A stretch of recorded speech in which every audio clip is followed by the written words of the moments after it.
Hey, how's it going? So I just thought that I would read you some cards. And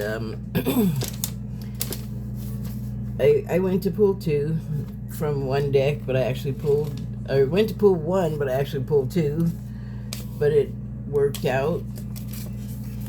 So the first one that I pulled was number 36, and it's Lost in Space.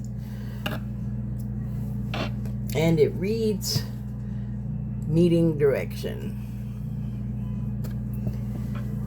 So I just thought that today it was, I mean, this is prominent in the illustration, but since I'm not reading personally for myself, it is the whole world that I'm thinking that's being affected here. And she's some sort of celestial divine creature, and the world is heating up in many ways, temperature wise, of the climate, and also the discourse amongst humans. And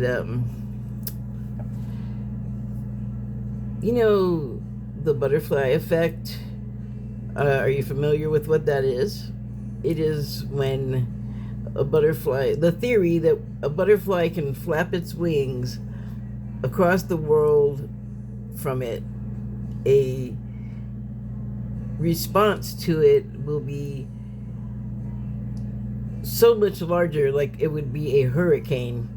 And I believe the thinking in that saying is that the smallest thing you do can have a reverberating effect that can grow out of control and possibly be destructive. And so I'm going to call her a she, is blowing on the planet. And you can see where it's reddish at the top there, which for me indicates the obvious. There's heat happening there, but it's actually not on the planet itself. It's just the light that's coming from behind it. But it made me wonder what's heated up on. Now, see, this looks like the U.S. side with the Florida over here and the California-Mexico panhandle over here and the contiguous mass there. It made me think, well, what's in the upper hemisphere just over the top of the world there that would be red hot? And for one thing, Russia and Ukraine, so that's interesting.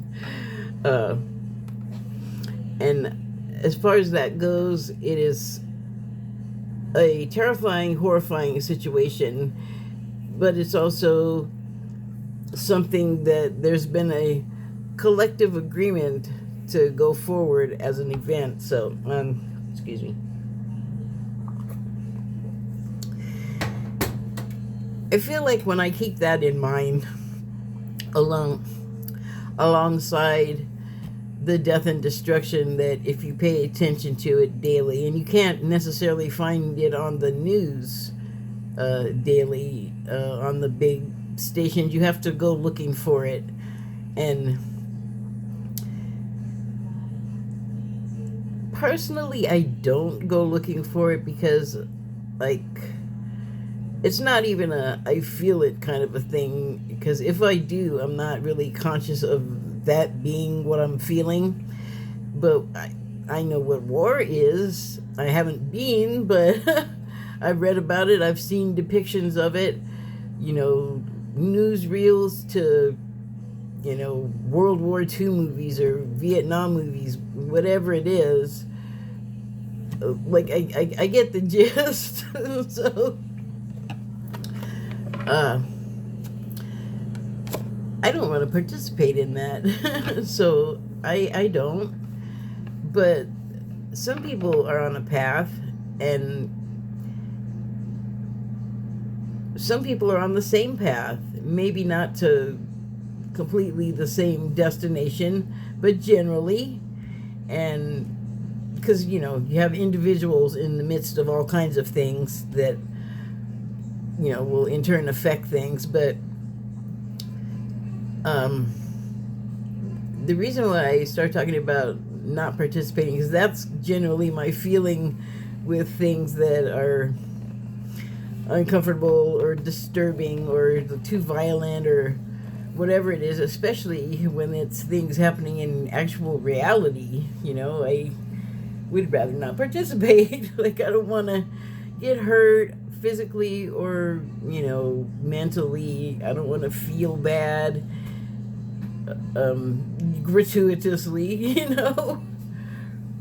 Like, I can be aware that there are things out there that are gonna, hit me right in the gut of my feels, and unless there's a specific, outburst or of some sort that's really that I need to turn my attention to, I feel like I can just let it go and be really peripheral with it, but not with, the awareness of what's happening to the people that are in the thick of it.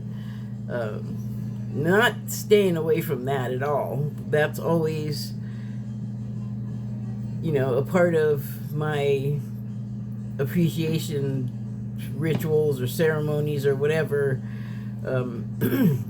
Anyone kind of in a situation where they're hurting and they're just feeling bad and they can see no way out, like, I think of those people all the time. I feel like, at the very least, my thinking of them and knowing that they're in a situation that they feel like they may never emerge from or not emerge whole from,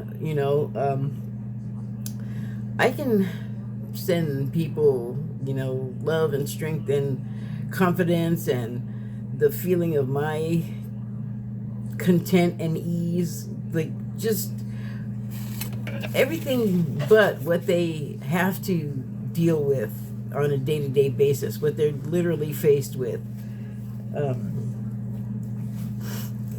And so, yeah.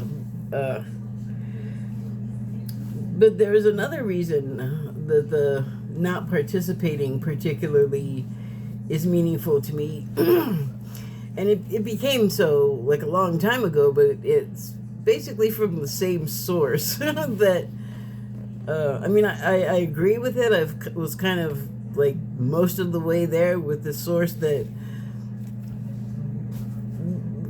shared the information that at some point in the not too distant future, the idea of going to war as a solution for stuff, even to people that are kind of into that mindset of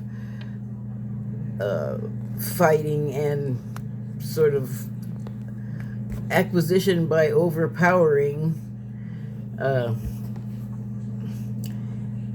like I have felt for a while, like, God, that is so old-fashioned. Are we still doing that? Like, mostly nobody likes that. Too many people get caught up in it, ground up and spit out and come out dead and mangled, and then the people that survive those people go through all kinds of things, and it takes years to get through, and it doesn't feel great.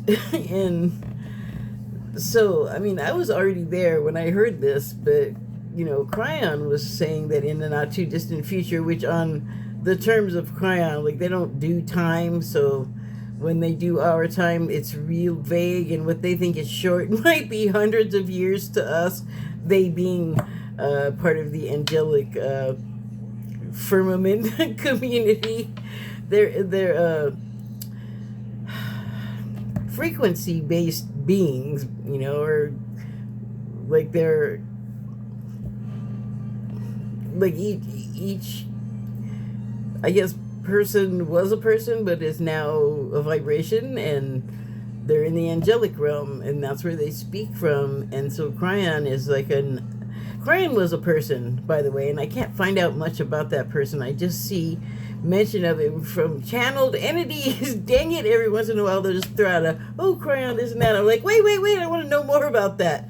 But anyway, he was a person, so the Crayon that I'm talking about, I hear what he has to say, which are teachings that are so helpful and prophetic sometimes, and it's just a good source of advice and angelic energy, and it's channeled through my favorite person is a guy named Lee Carroll. And so what Klein has said is that in not too far distant future, war is going to basically go out of fashion. Like the act of performing war, it has so much baggage, and I haven't actually gone like in this life and been a soldier, but I feel like I have been in other lives.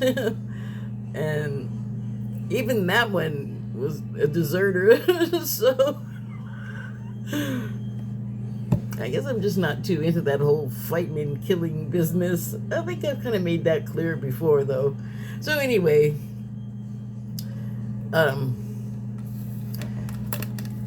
I forget what got me on that tangent, but I remembered that it was looking at the second card that kind of did it. And that was number 11. Oh, I pulled 3 total, by the way. So the second one is number 11, Deep Quiet, Meditation and Stillness. So in light of what I was saying, first of all, 11, my favorite number, is a master number, and numerologically you got 36, which if you break it down and make it 1, it's 9, the number 9, and then 11 is 2 1s, so 9, 10, 11, ding ding ding, a bunch of 11 happening, and 11 being a master number. Well, you can look that up. But I thought that it was funny that, well, you know, I find the pareidolia plays a large part of what I do here, but speaking of masters, I see Gandhi in there. You can see the glasses right there. You can see the bald head. There's like a little beard situation there, a mouth. And it's like it's his head. And it's just sort of appearing there in the mist, and in the background there is a conical feature. And first I thought it was just like a what do you call those naturally occurring stacks in nature or something like that, because it's the pointiest mountain I've ever seen. But now that I'm looking at it like through the camera's eye, and I saw stuff over here else completely different that I was going to talk about, but below the head, the floating head, below this light business here, there's like a pink section that looks pretty darn straight, as if it's the side of a pyramid, although it is the tallest, pointiest pyramid, like narrowest, but I guess they come in all kind of shapes. I don't know. But anyway, Gandhi's got like some kind of light bursting out of the crown of his head, because I guess he's just manufacturing up some serious information in there that he is then passing on, and it almost looks like it's coming out of there, which it could be. But I noticed also that there's flowers down here, and that's a flower. Yeah, it's like, I don't know, they look tropical. And this is also a flower, I believe. But what I saw too when I first looked at it is, oh my god, I just stabbed myself.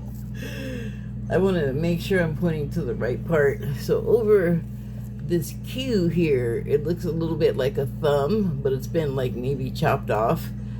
But so if that's a thumb, and then the curve of like from the thumb to the fingers is there, and then those petals look a little or a lot like fingers, and that would be like the palm, as if it were his left hand.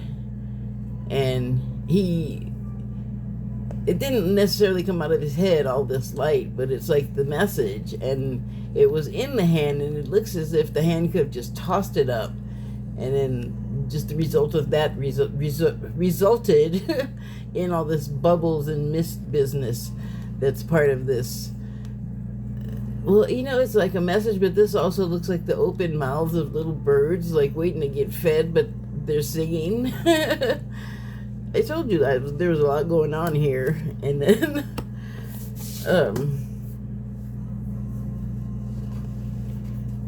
it also looked like still the pyramid thing here, right? With just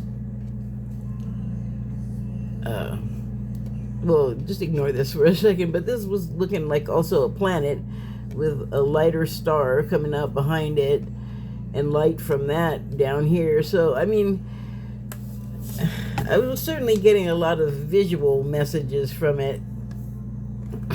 And I will now read you what the book had to say about it. Oh, I didn't read the I didn't read the message from the first book, but let me just go ahead and do what I was going to do here. Deep quiet, meditation, stillness, clarity. When deep quiet appears, it is a message from the cosmos. When deep quiet appears, it is a message from the cosmos telling you to stillness, calling you to stillness, to stop outside the concerns of your everyday life. This does not mean to slow down and take a breath, although it's a good start. The cosmos is inviting you to go deep, to that place where the noise stops and there's only the vast emptiness of inner space. When we don't respond to the invitation offered by deep quiet, life can stop us in our tracks with an illness or a crisis. So, yeah, totally. We had COVID, there is the war, and now we have the writer's strike. Like, we keep getting so many obstacles thrown in our way, and each one has been a way that differently, each has come in a way that has differently affected us each time. Like the COVID, we had to be locked up with ourselves, and this, I guess I'll read it. Oh, I'm not doing that on time at all. So that was a time for us to also go deep and really kind of face something that to face something that a lot of us just were not used to, and that was just plain spending time either alone, like you may have always been like a single and solo, whatever it is, by yourself, but even for people with families, those bonds needed to be reset, recalibrated, and so that, it was just something that wasn't getting done. Like, people have become so busy, and between work and school and activities to like go to higher learning school, and it's just like, for a lot of us, the constant activity just doesn't end, and we are not allowed ample time to replenish ourselves and our senses, and just completely, disengage from all of that tension and anxiety about work and school and that kind of grind that we have in our lives. And even as a family unit, there had to be, I think, a way for people had to figure out how to then go and find their own space, me time, to also deal with the family dynamic, and then like their inner stuff that would be affecting the family dynamic and the school and the job and the social life. Like, it was just a time to completely break ourselves down into our most minute particles and look at that stuff and say, what is going on here? Well, why is this like this? And we were not good at it, a lot of us, because a lot of people are not taking a whole bunch of time to deliberately do self-examination or examine, well, yeah, that. So that was one. And then the war happened, and so not so much for us here, although it certainly has given us plenty to think about. And I know that a lot of it that I see is sides taking about the war itself, and not actually at all much about the people affected by it. I mean, yes, that's covered, but I don't know how this would be covered, but the way that it's affecting the people themselves that are not, no one in Ukraine, I don't think is not participating, except for children and really older people or caregivers for those two groups.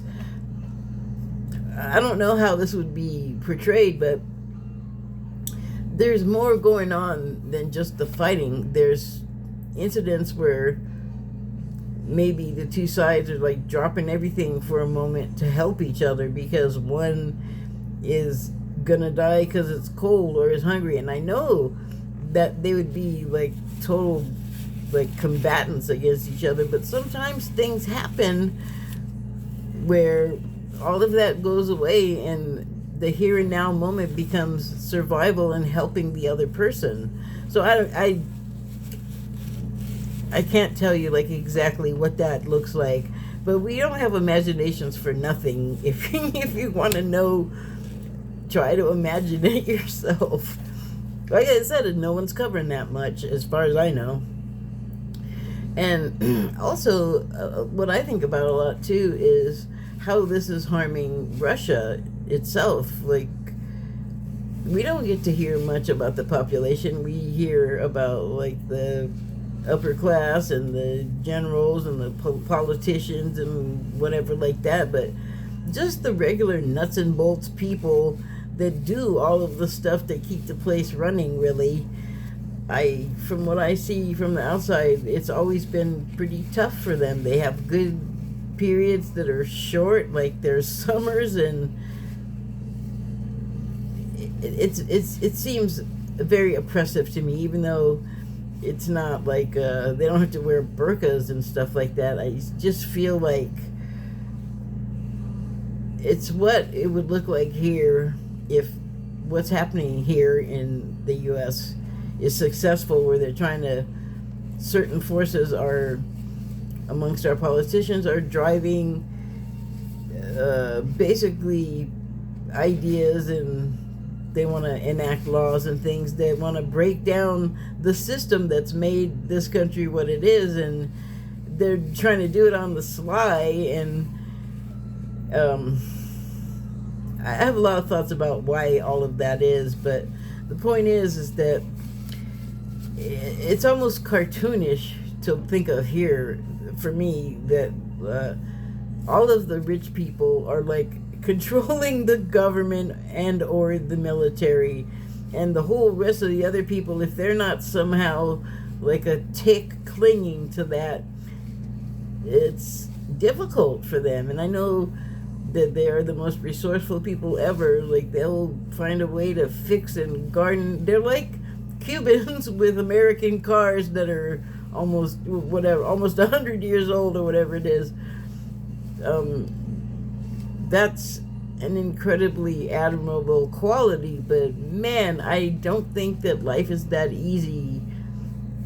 Like, all of that sounds like it's probably gotten a lot harder. And if it's not that kind of thing they're suffering with, it's like you can't say anything, or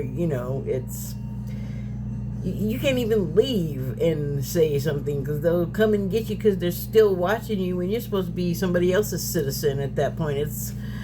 It's crazy, and they're not the only country like that, and that's making my skin crawl. Like, yeah, I don't like it. I would not like to see that go on throughout the world. And the thing about the not participating is, if you like, just like Russia's forces, you hear stories all the time about them leaving, either trying to go back home or who knows where, but they're just like dropping their stuff and leaving the theater of battle because, man, who wants to do that? They don't have good equipment. I understand they're not fed well. You know, when it was winter, I'm sure a bunch of them died from the cold. It's like they're just throwing them at Ukraine like spaghetti, trying to see whatever sticks and trying to, you know, get help from other countries. But they don't want America, the ally, the actual NATO ally, that's part of a group. You know, Ukraine's not part of NATO, but NATO countries are right up next to, you know, Ukraine, and awful darn close to Russia too. So, you know, and ex-Soviet bloc states like, I guess, Georgia and Belarus, that like for some reason are all, yeah, let's do it Putin's way, even though it probably works for a few people, but not a whole bunch. Probably a whole bunch it doesn't work for really at all. And I think that's what makes people have the thought to say, I don't want to participate in this anymore. This is not working. This doesn't work for me. It's not working for the country. Like, and who is this guy? Who are these guys? Like, why are we letting, like, you know, like, thoughts just bubble up to where you're like, you know, I do not want to participate in this anymore. And for me, I mean, I don't know if meditation, he's hastened any of that along in my mind, because when I was I was just never gonna go. I would like leave the country if they were asking me to go fight. And I actually in high school had one of my teachers draw up, because I thought they were going to start drafting women because they started taking men for the draft, and I thought, oh shoot, we're next. So I had one of my teachers, I don't know how official it would have been, but some kind of paper I heard he did for someone else that was older than me, saying that this is definitely a conscientious objector. They don't want to fight, they don't want to go. So it's not that, see, this is where it runs into this thing, I think, where people are like, oh, so patriotic. You know what I have patriotism for? Not for flag, and not for country, for other people, for humans. I'm a patriot for humanity. All of that other stuff, no thank you. I would rather not participate. And so, that is kind of where I keep going more and more so as I get older with meditation. And then I am fortunate enough that I get to experience lots of stillness. So I'm just going to quick read this other card for Lost in Space, number 36. Sometimes in life we lose our way, perhaps falling prey to addictive behaviors, jealousy, comparison, resistance, or fear. That's what all of that patriotism for flag and country will buy you. This happens especially when we are up-leveling and genuinely changing for the better. So, I think that is what the war is about, actually, and the unrest in this country. And I know, like, France has something going on that I have not been paying a whole lot of attention to. My apologies. I'm aware that people are, for a while, they've had issues. So, like, I don't know the details of what's going on, but I know they're kind of en fuego right now. And, yeah. And as gnarly as it looks and sounds, what's going to come out of it is a movement towards calm and peace. I 100% believe that is what's happening here, there, everywhere, even like with the weather stuff. So, this happens especially when we're up leveling and genuinely changing for the better. A part of us, hidden in the vast expansiveness of space, wants to sabotage our progress in the deep purple of space. No, I'm just kidding around about that. That's not what the card is saying. In the transformation process, our inner world no longer feels safe or inhabitable, as we find that our thoughts and beliefs have morphed beyond recognition. I feel like I was just saying something like that. You may find yourself adrift in this way right now, unable to focus or determine the next step. You might be tired or simply need to regroup and rest. When you lack direction, the first thing to do is redirect your perspective. Word. Of time. Redirect your perspective of time. Like a newborn baby who needs swaddling to feel safe, you're invited to reduce your life visioning to the next 24 hours. Anyone can handle living in the 24-hour compartments, which allows everything to feel grounded and manageable. You get lost in space when you imagine being swallowed up in the giant vastness of the future with its dark uncertainty, or reflect on how your past has held you captive in a hall of distorted, never-ending mirrors, reminding you of your mistakes and flaws, failures and losses. Take heart that the simple 24-hour container immediately banishes those two awful eternities away. You will find your energy and focus restored as you recognize that you were never lost at all. Keep it simple. Right now, conserve your energy and take care of you in basic fundamental ways, and the world will be right again. Yeah, limit your participation to all that overstimulation. Oh, man. Okay, that was involuntary. I apologize. And so I didn't actually pull the third card. So, whoa. Let me do that now. And I'm just going to pause this so you don't see me fumble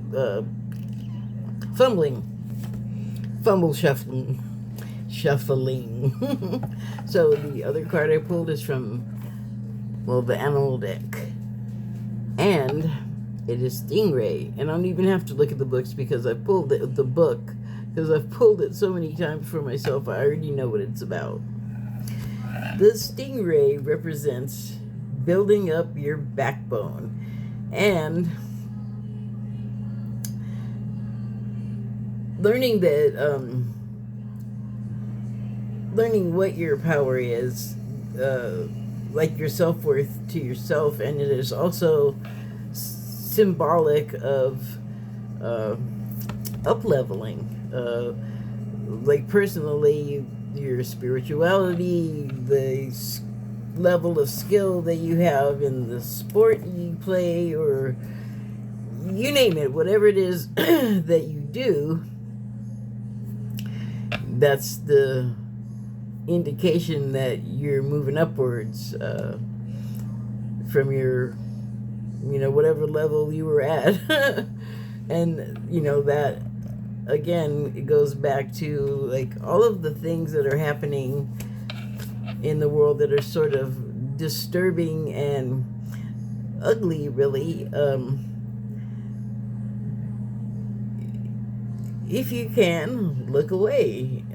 If you can't, then you better find a way to look inside and find something else to see, because we're being forced to face things. And don't let me leave out the social, the culture war stuff either, which it just occurred to me, like, these are all, like, people, the culture wars are like people being upset about stuff that are like other people and their lives. And it's like, man, how would you like to just have a big old mirror and speaker planted right in front of you, so that every time you say all of that crap that you say against someone, and call them terrible names and accuse them of terrible things? What if it just flew right back around and every name was you and everything was something that you do and you're doing? I just learned this recently, but remember, when you point a finger, you got three more pointing back at you. So it's instructive for me because I will shoot off my mouth, but I have learned to curb the impulse as much as I had it in the past. I really have to say I've improved a lot on that, but also I don't need to be talking about anybody else's flaws and problems and things or finding them in other people. I have plenty of my own stuff to deal with. Thank you very much. So, I mean, it's just a thought. But I don't want to have like a bunch of hassles with people, so I find it works for me. Anyway, thanks for listening. Thanks. Should have done some vocal exercises. Thank you and good night.